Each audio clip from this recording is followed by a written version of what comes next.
Hello and welcome to the latest edition of my lockdown flies. It's a nice day, end of January, and I'm just down here at the river behind me at home looking for large dark olives. Large dark olives, I hear you ask. What are they? Well, that's actually a good question. Large dark olives are the first of the mayfly family that we'd see emerging on rivers like this one behind me in springtime.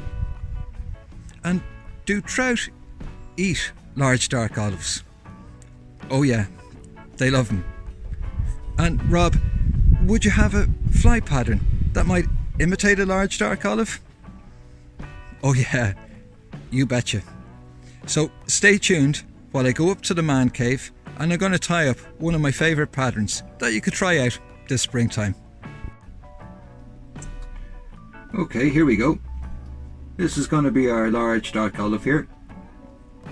What I have is a size 14 dry fly hook, barbless, in my vise. And as you can see, I've brought the tying thread to around, give or take, quarter of the way down the hook shank. And at that point I'm going to add in our wings. So what I have here is two natural CDC feathers, not feather fibers, and I'm just tying them in there with a simple pinch and loop technique.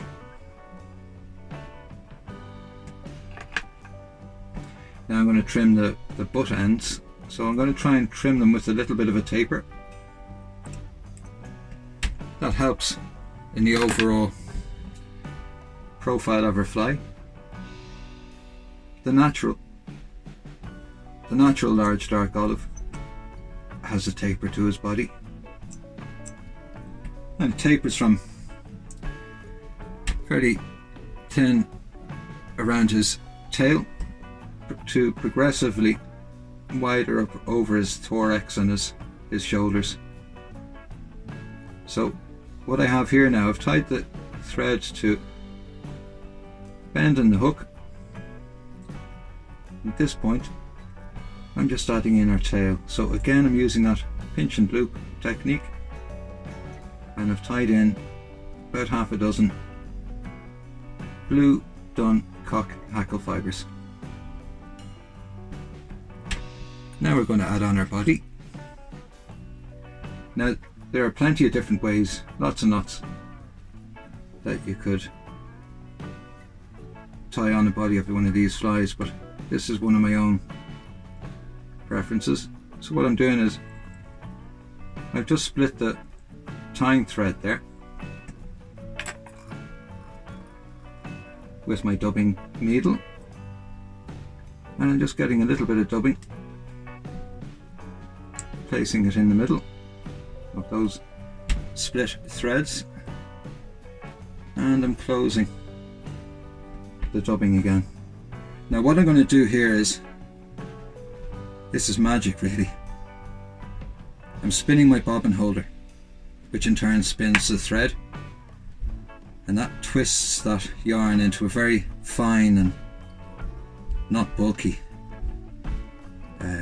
body material really. These creatures are very, very slender, very, very delicate, and if you tie too heavy a body, well, the trout, they'll probably spot that a mile away.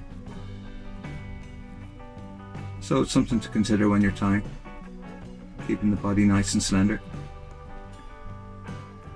Now I'm working my way up the abdomen of the fly here, and I mentioned it earlier, there's a little bit of a taper to the body of the fly, the natural.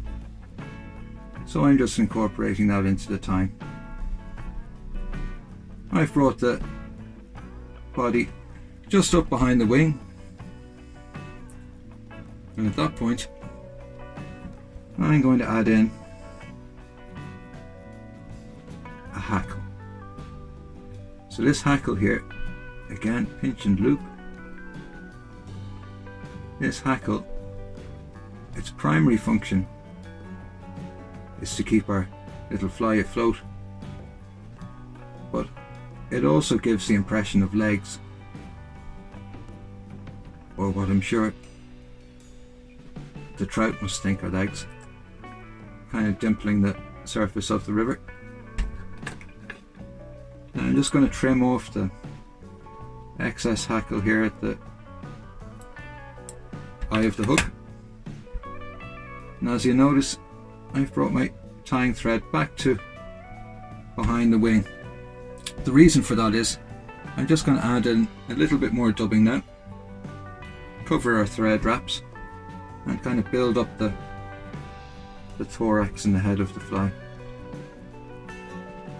Now, I'm not using a split thread dubbing technique now. The thorax of the fly and the head are just that little bit bulkier, so there's probably no need for doing the split thread dubbing technique at that point. So I've got a pair of hackle pliers now, and I'm just winding my hackle up around towards the wing. Normally I'd put maybe 2 or 3 turns of hackle, 3 really, behind the wing.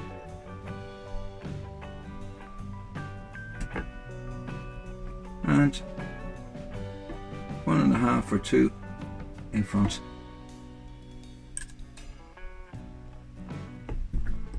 Yeah, that'll do us nicely there. So I'm going to secure the hackle now with our thread.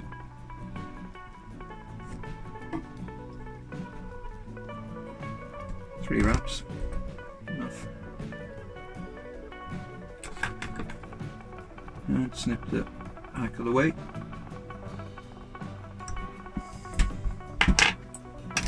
Now I'm just going to tidy up just a wee bit here. A few thread wraps, just build a neat head on the fly. And now we'll finish with a whip finish. So 3 or 4 turns of whip finish is plenty. Snip off our thread. Now, part of this fly's success is the fact that it's tied thorax style on the hackle, and as opposed to a conventional hackle which is tied just at the head of the fly, this one runs the length of the thorax. What it does is it gives a very, very lifelike footprint, very natural footprint on the river. So what I'm doing is I'm trimming away the downward pointing hackle here, just to give the impression of legs. But if you're looking for a fly to try at in the springtime, and if there's large dark olives on the water, well, this fellow is one I'd certainly give a go. Give him a few casts, you won't do any harm.